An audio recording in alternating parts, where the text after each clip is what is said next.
উচ্ছেদের পর ভোটার তালিকা সংশোধন। প্রথম দিনেই ডিমরিয়ায় বাদ পড়ল 471 ভোটারের নাম। বিএলওদের বিরুদ্ধে পদক্ষেপের দাবি। সন্দেহভাজন বাংলাদেশি নাগরিকরা দখল করে নিচ্ছে গুয়াহাটি লাগোয়া ডিমরিয়া এলাকা। ট্রাইবেল বেল্টের জমি দখল করে বসতি স্থাপন করেছে তারা। আর এই অভিযোগে গত মাসে ডিমরিয়ার কচুতলিতে উচ্ছেদ চালায় প্রশাসন। এই ঘটনায় অগ্নিগর্ভ হয়ে ওঠে গোটা এলাকা। পুলিশের গুলিতে মৃত্যু হয় দুজনের। সুপ্রিম কোর্টের নির্দেশে বর্তমানে বন্ধ রয়েছে উচ্ছেদ অভিযান। ইতিমধ্যেই ওই এলাকা ছেড়ে পালিয়েছে কয়েক হাজার মানুষ।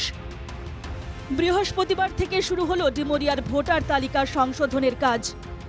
সংশোধন প্রক্রিয়ার প্রথম দিনেই ভোটার তালিকা থেকে বাদ পড়ল 471 ভোটারের নাম।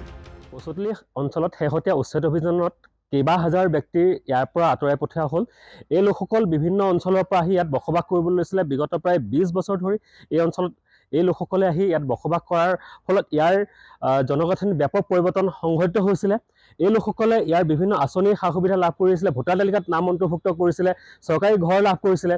আৰু এই সমগ্ৰ বিষয়টো মুখ্যমন্ত্ৰী মহোদয়ক দৃষ্টিগোচৰ কৰা হৈছিলে। মুখ্যমন্ত্ৰী মহোদয়ে এই সমগ্ৰ বিষয়টো তাৎক্ষণিকভাৱে পুনৰীক্ষণ কৰাৰ বাবে নিৰ্দেশ দিছিলে। আৰু তাৰ ফলত আজিৰ পৰা সোণাপুৰ ৰাজ চক্ৰৰ কাৰ্যালয়ত আৰু ডিমৰীয়া সমজিলা আয়ুক্তৰ কাৰ্যালয়ত এই সমগ্ৰ বিষয়টোৰ পুনৰীক্ষণ প্ৰক্ৰিয়া আৰম্ভ হৈছে।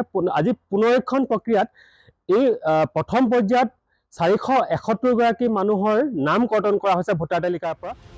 অভিযোগ, স্থানীয় বিএলওদের মাধ্যমে ভোটার তালিকায় নাম তুলেছিল অবৈধ নাগরিকরা।